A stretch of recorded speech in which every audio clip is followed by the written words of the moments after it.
She rolled her eyes, tapped her foot, and shouted, "Maybe move it along, Grandpa. Some of us have places to be." Everyone turned.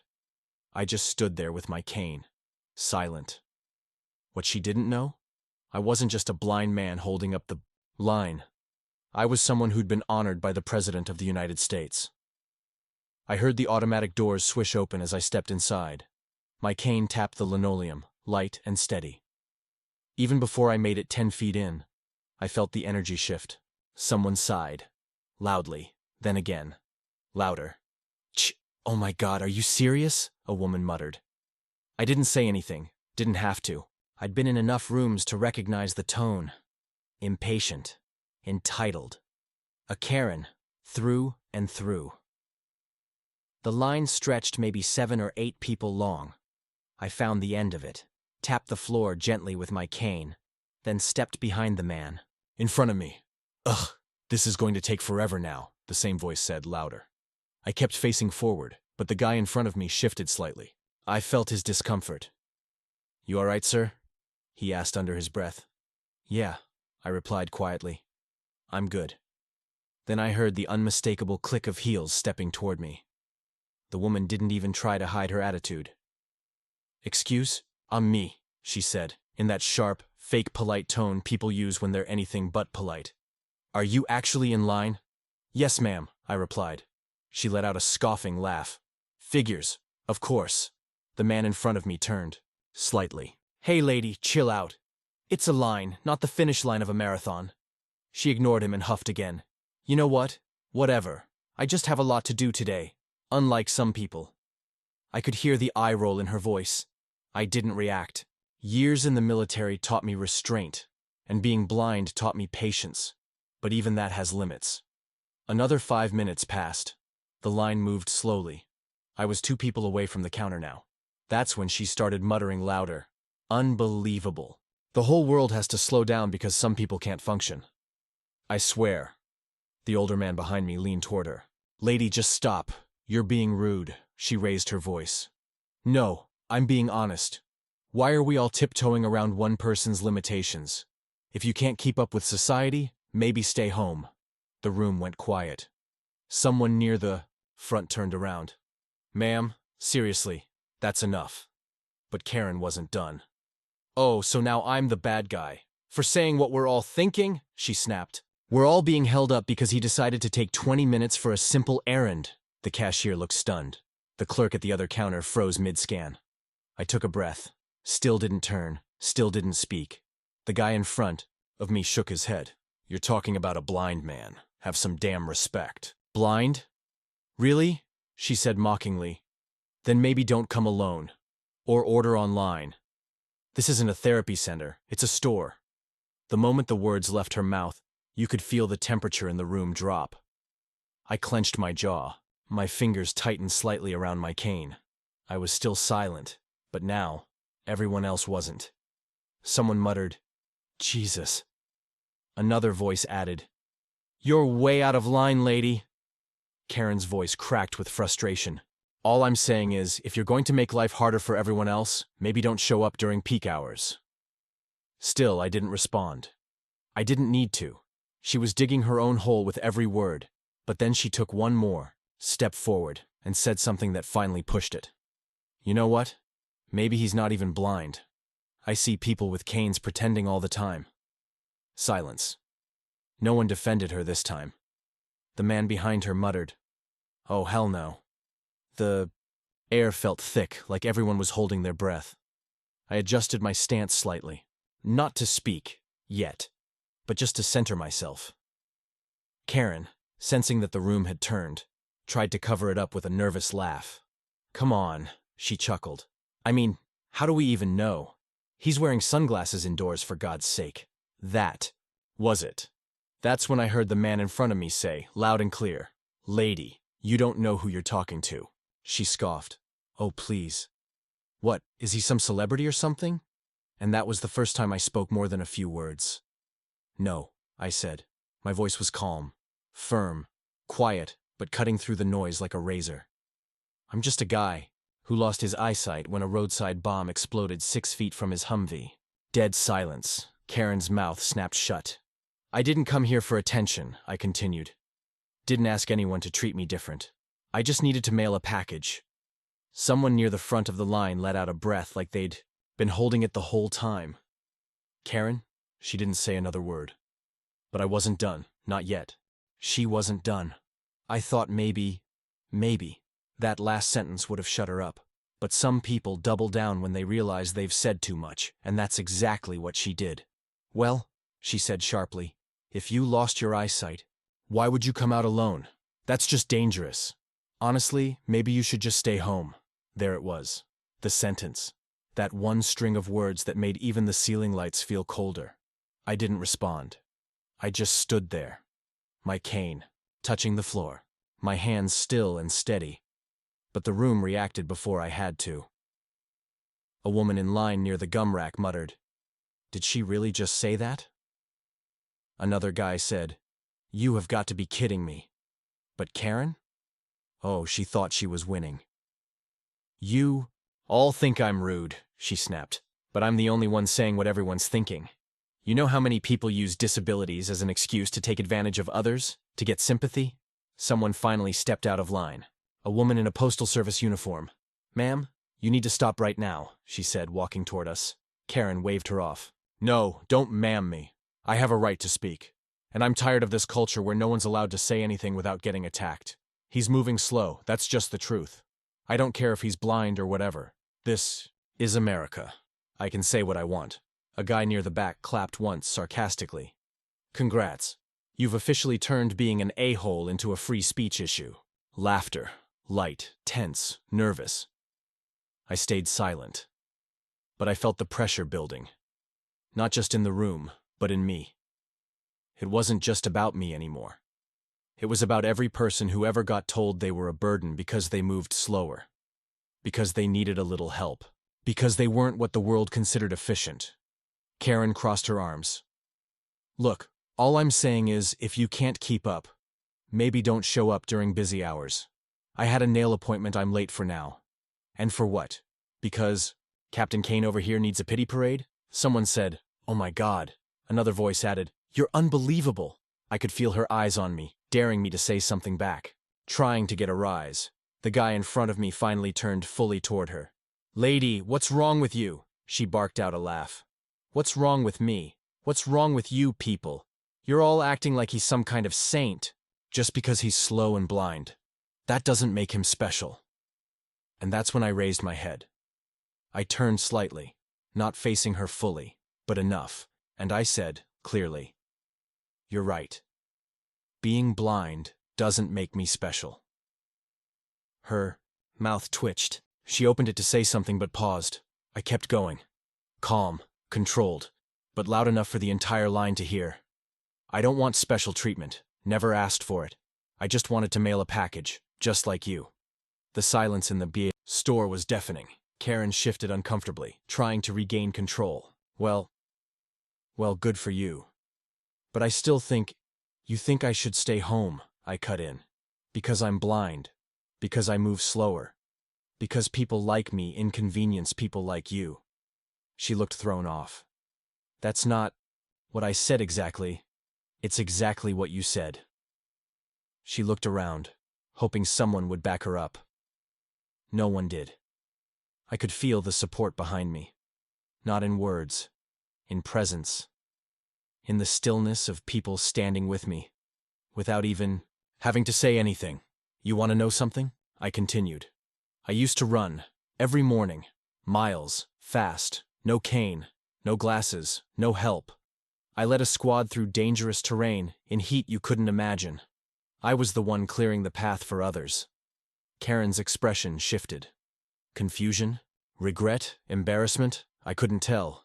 And then one day in Kandahar, everything changed in a flash. One blast, one moment, and I woke up in darkness, permanently. Now the clerk behind the counter was crying, softly. You could hear it. "Didn't stop living," I said. "I learned how to walk again.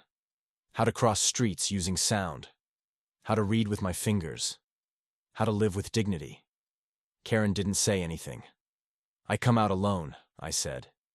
"Because I earned the right to live freely. Just like everyone Else, I bled for that right. I served for that right. The man behind me whispered. Damn right. Someone near the door clapped. Just once, then another, then a few more. It wasn't loud. Not yet. But it was enough to make Karen step back. She looked like she didn't know what to do with herself. I didn't ask for applause, I added. I asked for decency. The postal worker stepped forward again. Sir, she said softly. You, take your time. You're next. Karen muttered something under her breath, but no one paid her attention anymore. I took a step forward. My cane tapped the floor again.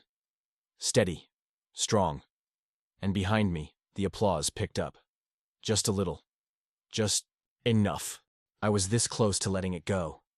After everything she'd already said, I was ready to walk away, leave it behind, and just get on with my day. I had made my point. People knew what she was. I didn't need to keep talking. But then she muttered, something she thought no one heard. Except I did. And so did half the line. She's probably making it up, Karen hissed to someone behind her. I've seen people do that. Pretend they're veterans just to get sympathy. Watch, he'll probably ask for a discount next. The woman she was talking to? She stepped away from her like she'd been hit with a bad smell. And I stopped. Walking, I turned halfway, cane tapping once behind me for balance, and said, Say that again. Karen blinked. Excuse me? You said I was making it up. Say it again. I didn't say that, she lied quickly. I didn't mean anything by it. Oh, you meant it. My voice was calm. You just didn't think I'd hear you, she laughed nervously. Okay, you're overreacting now. Seriously, no one even cares this much. You questioned my service. Her smile dropped. Of all the things you've said today, I said slowly, that's the one you should have kept to yourself. Karen glanced around like she was looking for someone to rescue her. But the people she'd been talking to before? All gone silent. Some were shaking their heads. I spent over a year stationed in a sandbox where the air tasted like gunpowder and diesel, I continued. I've held friends in my arms who didn't make it back. I've seen things you couldn't imagine. If you had 100 lifetimes. I wasn't raising my voice. I didn't need to. The whole room was holding its breath again. And you think you can just throw around accusations because someone inconvenienced your afternoon? Karen crossed her arms again. Okay, look.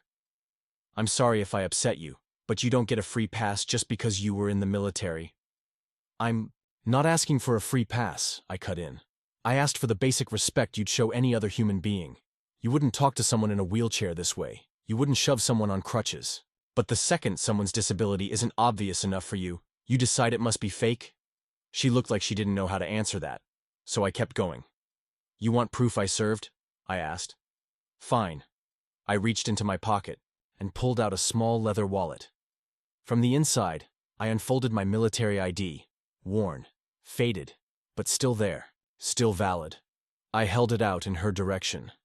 Here, I said. Take a good look. Read the name. Read the branch. Read the rank. Karen didn't move. The man behind her leaned forward, took a look himself, and let out a low whistle. Army, he said. Staff Sergeant, 11 Bravo, that's infantry. A couple of people murmured quietly. Happy now? I asked. You got your proof. So what's next? You going to say I had this printed online? Karen shook her head. No, I didn't mean anything. I didn't think you'd hear me. That's the problem, I replied. People like you always think no one's listening, that you can say whatever you want, whenever you want. But someone is always listening. And now everyone here knows exactly who you are. You could have dropped a pin in the room. I took a slow breath. I wasn't going to say anything. I really wasn't. But you crossed a line. And you don't get to cross it quietly, she finally snapped. All right, fine. I get it. You're blind. You're a vet. You've had a tough life. What do you want from me, a medal? No, I said. I've already got one of those. She froze. Dead silence again. Someone near the front let out an awkward cough, trying not to laugh. A couple chuckles followed, then a few more. Karen stood there like someone pulled the batteries out of her brain. I turned back to the counter. The postal worker was ready. She waved me up with a soft, respectful nod.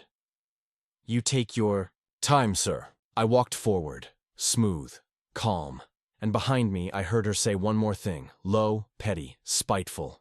This is so ridiculous. I was just trying to get through my day. And that's when the man behind her, the same one who read my ID, said something I'll never forget. He leaned in and said, loud enough for everyone to hear, "You were just trying to get through your day? This man got through a war. Maybe shut up and learn something." The whole line clapped, no exaggeration. Just a slow build, a ripple, real, honest. Karen? She didn't say another word, not for the rest of the time I was in that building. I moved up to the counter, but I could feel her eyes still boring into my back. Karen wasn't used to being ignored. She wasn't used to being outshined. The clerk, bless her heart, tried to keep her composure, but her hands trembled slightly as she took my package. "You're sending priority mail?" she asked. I nodded. "Yes, ma'am. It's a care package. My buddy's still serving overseas." She gave a small, respectful smile. "Got it. Thank you. For everything." And then, of course, Karen just couldn't help herself. From behind me, she scoffed, loudly. "You know," she said, "just because you were in the military doesn't mean you're entitled to everything. You think you're better than everyone now?" The clerk froze mid-label. I took a slow breath and turned around again. I wasn't going to snap. That's what she wanted. Instead, I leaned gently on the counter and said, "Do you really want to know why I move slowly?" Karen shrugged like a bratty teenager. "Sure. Enlighten me." All right. I figured if she wanted the truth, she was going to get it. All of it. When I was deployed, I began. My convoy was hit by an IED, blew the front vehicle to pieces. Shrapnel tore through the windshield of mine. Some of it went through my eyes. Now the room really went quiet. Even the copier in the corner seemed to stop humming. I kept my voice even. I couldn't see anything. My eardrums were ringing from the blast, but I heard my buddy screaming in the back seat. He was pinned, and the flames were starting to spread. Karen's mouth parted slightly, but nothing came out. I got out. Blind, bleeding, barely able to stand. I dragged him out of that wreck with one arm while I held my face together with the other. I paused. Just for a moment. Just long enough to let it sit. "I move slowly now," I said, "because I lost most of the mobility in my right leg from the explosion. Because metal fragments are still lodged in my spine. Because I can't see the floor, so every step I take could send me to the ground if I don't measure it carefully." No one said a word. Even the people who hadn't been paying attention before were now fully locked in. "I don't move slowly because I want pity," I added. "I move slowly because I earned every one of those slow steps.